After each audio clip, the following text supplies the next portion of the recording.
नमस्कार दोस्तों, स्वागत है आपका हमारे YouTube channel target civil services में। तो दोस्तों आज है 18 दिसंबर और मध्य प्रदेश के डेली करंट अफेयर में आज हम पढ़ेंगे 18 दिसंबर की करंट अफेयर। तो लेक्चर ध्यान से देखिएगा।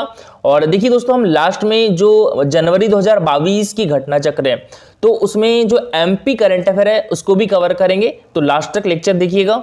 चलिए सबसे पहले हम डेज का रिवीजन कर लेते हैं। 1 दिसंबर को विश्व एड्स दिवस, 2 दिसंबर को राष्ट्रीय प्रदूषण नियंत्रण दिवस, 3 दिसंबर को अंतर्राष्ट्रीय विकलांग दिवस, 4 दिसंबर को भारतीय नौसेना दिवस और टाटा भील बलिदान दिवस, 5 दिसंबर को विश्व मृदा दिवस, 6 दिसंबर को महापरिनिर्वाण दिवस, 7 दिसंबर को सशस्त्र सेना झंडा दिवस, 9 दिसंबर को अंतर्राष्ट्रीय भ्रष्टाचार निरोध दिवस, 10 दिसंबर को अंतर्राष्ट्रीय मानवाधिकार दिवस, 11 दिसंबर को अंतर्राष्ट्रीय पर्वत दिवस और यूनिसेफ डे, 14 दिसंबर को राष्ट्रीय ऊर्जा संरक्षण दिवस और दोस्तों 16 दिसंबर को मनाया जाता है विश्व विजय दिवस।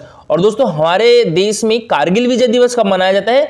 26 जुलाई को मनाया जाता है। देखिए दोस्तों, आज है 18 दिसंबर और 18 दिसंबर को मनाया जाता है विश्व अल्पसंख्यक अधिकार दिवस। ठीक है, तो दोस्तों अंतर्राष्ट्रीय अल्पसंख्यक अधिकार दिवस यानी इंटरनेशनल माइनॉरिटीज राइट्स डे विश्व भर में प्रत्येक वर्ष 18 दिसंबर को मनाया जाता है। और यह दिवस प्रतिवर्ष 18 दिसंबर 1992 से संयुक्त राष्ट्र संघ यानी यूनाइटेड नेशन असेंबली के द्वारा अल्पसंख्यक समुदाय के अधिकारों की रक्षा, राष्ट्र निर्माण में योगदान के रूप में चिन्हित कर अल्पसंख्यकों के क्षेत्र विशेष में ही उनकी भाषा, जाति, धर्म, संस्कृति, परंपरा आदि की सुरक्षा को सुनिश्चित करने हेतु मनाया जाता है। ठीक है दोस्तों, और बात करें हम यहाँ पर यूनाइटेड नेशन की, तो इसकी स्थापना 24 अक्टूबर 1945 को हुई थी दोस्तों। इसके अभी निदेशक कौन है? तो यह है एंटोनियो गुटेरेस। और इसमें सदस्य कंट्री कितनी है दोस्तों? 193 है। 193वां देश दक्षिण सूडान है और इसका मुख्यालय जो है New York United state of America में है। और देखिए दोस्तों, ये है हमारे भारतीय संविधान की प्रस्तावना। तो देखिए इसमें जो धर्मनिरपेक्ष शब्द है, देखिए क्या हुआ था 1976 में 42वें संविधान संशोधन अधिनियम के माध्यम से संविधान की प्रस्तावना में संशोधन किया गया और इसमें 3 शब्द जोड़े गए। कब दोस्तों? 1976 में। कौन से संविधान संशोधन अधिनियम के माध्यम से? 42वें संविधान संशोधन अधिनियम के माध्यम से। वो 3 शब्द कौन कौन से दोस्तों? एक तो समाजवादी, एक धर्मनिरपेक्ष और एक अखंडता। देखिए दोस्तों, स्टेट PSC या UPSC हो, एक क्वेश्चन पूछा जाता है कि जो हमारे देश में जब धर्मनिरपेक्ष शब्द जोड़ा गया तो क्या उसके पहले भी हमारे देश में धर्मनिरपेक्षता थी या नहीं? तो इसका आंसर है दोस्तों उसके पहले भी हमारा देश जो था वो धर्मनिरपेक्ष था। क्योंकि दोस्तों अगर आप हमारे देश के संविधान के जो भाग 3 है उसमें जो हमारे मौलिक अधिकार है, हमारा मौलिक अधिकार अनुच्छेद 12 से अनुच्छेद 35 तक है, जिसमें दोस्तों आर्टिकल 25 से लेकर 28 तक हमारे देश में धर्म की स्वतंत्रता का अधिकार है। तो दोस्तों आप आर्टिकल 29 और 30 में देखोगे तो इसमें भी अल्पसंख्यकों की भाषा, लिपि और संस्कृति की सुरक्षा दी हुई है 29 में। और 30 में शिक्षा संस्थाओं की स्थापना और प्रशासन करने का अल्पसंख्यक वर्गों का अधिकार दिया हुआ है। ठीक है दोस्तों, तो दोस्तों यहाँ पर याद रखिएगा 1976 में 42वें संविधान संशोधन अधिनियम के माध्यम से जो 3 शब्द जोड़े गए हमारे संविधान की प्रस्तावना में, समाजवादी, धर्मनिरपेक्ष और अखंडता। तो दोस्तों इस शब्द के जुड़ने के पहले भी हमारा देश धर्मनिरपेक्ष था। भारत में प्रमुख अल्पसंख्यक वर्ग में मुस्लिम, सिख, ईसाई, बौद्ध, पारसी तथा जैन है। तो भारत में अल्पसंख्यकों की संख्या कितनी है? तो हमारी जनसंख्या का कुल 19% अल्पसंख्यक है।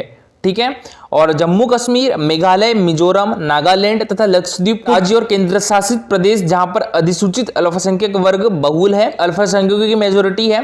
तो राष्ट्रीय अल्पसंख्यक आयोग की स्थापना कब की गई थी? 1992 में की गई थी। दोस्तों अभी राष्ट्रीय अल्पसंख्यक आयोग के अध्यक्ष कौन है? तो यह सरदार इकबाल सिंह लालपुरा है। और देखिए दोस्तों, अल्पसंख्यकों के लिए कुछ योजनाएं हैं हमारे देश में।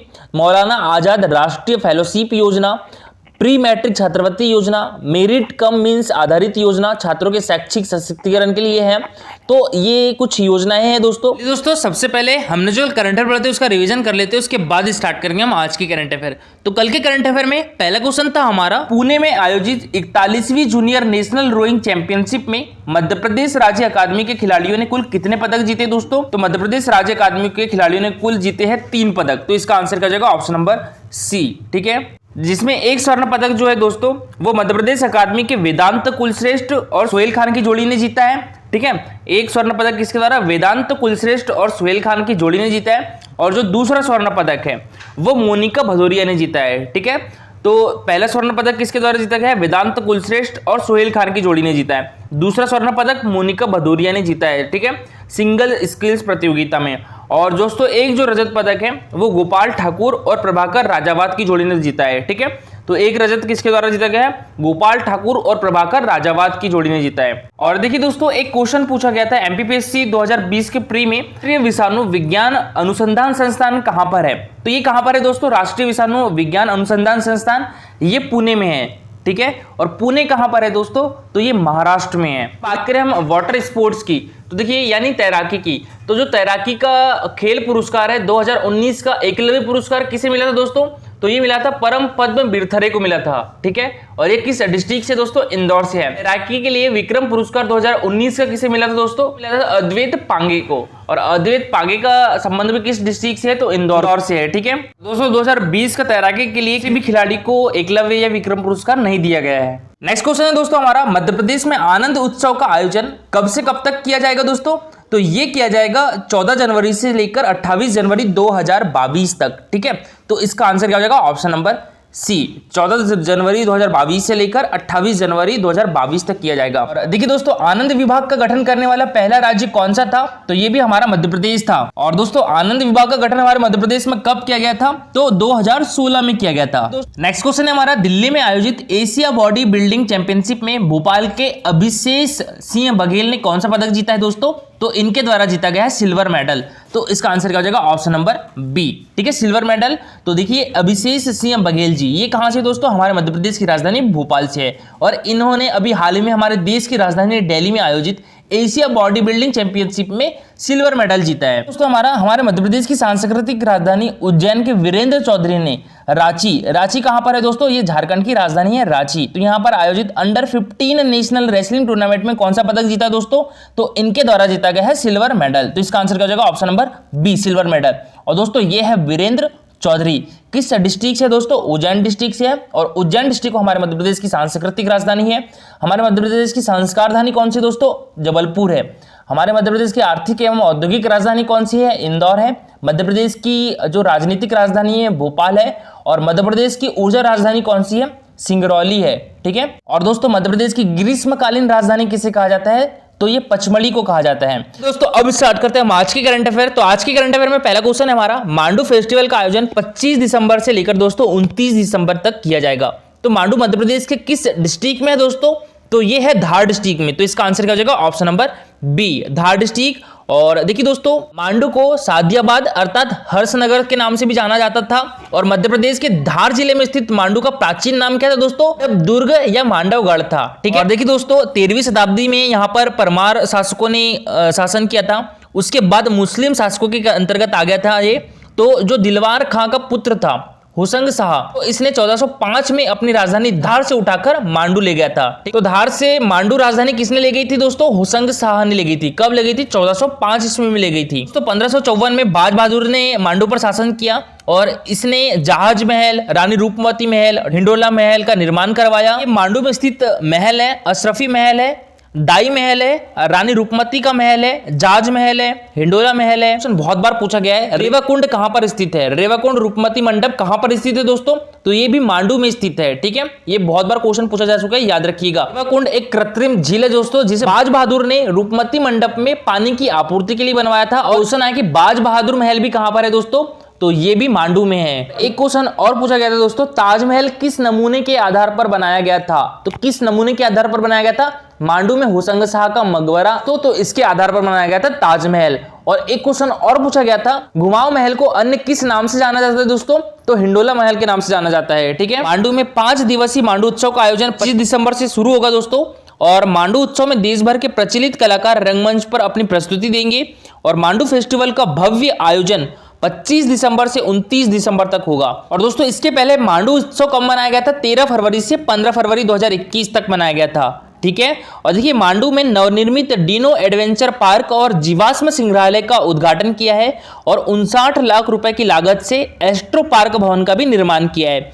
और दोस्तों डायनासोर पार्क भारत का पहला आधुनिक जीवाश्म पार्क है, जिसमें प्रदर्शन पर 24 अंडे और डायनासोर के अन्य जीवाश्म रखे गए हैं। और दोस्तों देश का पहला ऑनलाइन 3D डायनासोर म्यूजियम किस जिले में होगा? तो ये धार डिस्ट्रिक्ट में होगा। तो मध्य प्रदेश के आदिवासी बहुल जिले धार के गांव बाग में ठीक है, नाम याद रखिएगा कौन सा गांव है। बाग में राष्ट्रीय डायनासोर जीवाश्म पार्क तैयार है और इसी कड़ी में दोस्तों वन विभाग ने महत्वपूर्ण कदम उठाया है। अब लोग बाग में संरक्षित रखे गए डायनासोर जीवाश्म सहित अन्य जीवाश्म को वेबसाइट के माध्यम से देख सकेंगे। और दोस्तों विभाग का दावा है कि यह देश का पहला ऑनलाइन 3D डायनासोर म्यूजियम होगा और वेबसाइट जल्द ही लॉन्च की जा सकती है, यानी अभी वेबसाइट लॉन्च नहीं की गई है दोस्तों, ठीक है। और इसकी वेबसाइट कौन सी है दोस्तों, तो यह है www.dinosaurfossils नेशनल पार्क बाग के नाम से वेबसाइट तैयार की गई है। और दोस्तों यह वेबसाइट 3D रहेंगी, ठीक है। और देखिए दोस्तों, अभी जो रांची में आयोजित अंडर 15 नेशनल रेसलिंग टूर्नामेंट में इंदौर के पहलवान महेश राठौर ने कौन सा पदक जीता है दोस्तों, तो इनके द्वारा गोल्ड मेडल जीता गया है। तो इसका आंसर क्या हो जाएगा, ऑप्शन नंबर ए, ठीक है। इसी टूर्नामेंट ने उज्जैन के वीरेंद्र चौधरी ने कौन सा पदक जीता था, तो सिल्वर मेडल जीता था। और इंदौर के पहलवान महेश राठौर ने कौन सा पदक जीता है, तो गोल्ड मेडल जीता है, ठीक है दोस्तों। तो देखिए मध्य प्रदेश के पहलवान महेश राठौर ने रांची में खेली जा रही अंडर 15 नेशनल रेसलिंग में गोल्ड मेडल जीता है। फाइनल में उत्तर प्रदेश के गुलबहारी को 10-7 से हराया है और मध्य प्रदेश के नंबर 1 पहलवान महेश ने दोस्तों सेमीफाइनल में छत्तीसगढ़ के जसकरण सिंह को 8-0 से हराते हुए खिताबी मुकाबले में प्रवेश किया था। महेश राठौर ने क्वार्टर फाइनल में केरल के मिरान डोमिनिक को 8-0 से हराया था और प्री क्वार्टर फाइनल में उन्हें बाय मिली थी। और देखिए दोस्तों पिछले साल ही 16 दिसंबर की ही बात है, ठीक है, इनकी मम्मी का निधन हो गया था कोविड-19 के कारण और इसी दिन इन्होंने गोल्ड मेडल जीता है। महेश राठौर ने यह मेडल अपनी मां को समर्पित किया। नेक्स्ट क्वेश्चन है हमारा, किस राज्य में 25 दिसंबर से 26 जनवरी तक आयुष्मान कार्ड बनाने के लिए एक विशेष अभियान चलाया जाएगा दोस्तों, तो ये हमारी मध्य प्रदेश गवर्नमेंट के द्वारा। तो इसका आंसर क्या हो जाएगा, ऑप्शन नंबर सी, ठीक है, मध्य प्रदेश। तो देखिए मध्य प्रदेश में 25 दिसंबर से 26 दिसंबर तक आयुष्मान कार्ड बनाने के लिए विशेष अभियान चलाया जाएगा और ये कार्ड नागरिक सुविधा केंद्र, अस्पतालों तथा लोक सेवा केंद्रों में बनाए जाएंगे और अस्पतालों तथा इलाज के बारे में जानकारी देने के लिए कॉल सेंटर इसी महीने स्थापित किए जा रहे हैं। और मुख्यमंत्री शिवराज सिंह चौहान जी के द्वारा वाराणसी में आयोजित मुख्यमंत्री कॉन्क्लेव में यह घोषणा की गई है दोस्तों। उन्होंने कहा है कि इस योजना के तहत 4 करोड़ 17 लाख हितग्राहियों में से 2 करोड़ 60 लाख हितग्राही कार्ड बनाकर जारी किए गए हैं और सितंबर 2018 से अब तक 11 लाख हितग्राहियों को लाभ पहुंचाया गया है। और दोस्तों इलाज के लिए कुल 1600 करोड़ रुपए की राशि मंजूर की गई है। दोस्तों बात करें यहाँ पर आयुष्मान भारत योजना या प्रधानमंत्री जन आरोग्य योजना की, तो दोस्तों ये कब लागू की गई थी, ये 1 अप्रैल 2018 में लागू की गई थी। दोस्तों इस योजना का जो उद्देश्य है वो आर्थिक रूप से कमजोर लोगों, जो बीपीएल धारक है, तो इनको स्वास्थ्य बीमा मुहैया करवाना और इसके अंतर्गत आने वाले प्रत्येक परिवार को 5 लाख तक का कैश रहित स्वास्थ्य बीमा उपलब्ध कराया जाना है। तो जो घटना चक्र है जनवरी 2022 की, तो उसका रिवीजन कर लेते हैं मध्य प्रदेश करंट अफेयर का। जनजातीय लोक कला एवं बोली विकास अकादमी, मध्य प्रदेश संस्कृति परिषद द्वारा मध्य प्रदेश जनजातीय संग्रहालय भोपाल में कठपुतली कला की विविध शैलियों पर एकाग्र पुतुल समारोह 20 से 24 अक्टूबर 2021 तक आयोजित किया गया। भारत में पहला centre of excellence in logistic Devi Ahilya Vishwavidyalaya में होगा स्थापित दोस्तों। प्रथम हॉकी इंडिया जूनियर बालक इंटर अकादमी नेशनल चैंपियनशिप 2021 का विजेता कौन रहा है दोस्तों, मध्य प्रदेश हॉकी एकेडमी बनी है। गांधीवादी नेता और चंबल को डकैतों से मुक्त कराने वाले डॉक्टर एस.एन. सुब्बा राव का निधन हो गया है। ग्वालियर चंबल संभाग में डॉक्टर सुब्बा राव साथियों के बीच भाईजी के नाम से प्रसिद्ध थे और डॉक्टर सुब्बा राव ने ही जौरा यानी मुरैना में गांधी सेवा आश्रम की नींव रखी थी। चिन्नौर चावल देखिए दोस्तों 29 सितंबर 2021 को चिन्नौर चावल के लिए जीआई टैग के मध्य प्रदेश एवं महाराष्ट्र के दावे में मध्य प्रदेश को मान्यता दी गई है और चिन्नौर चावल का उत्पादन मुख्यतः बालाघाट क्षेत्र में किया जाता है।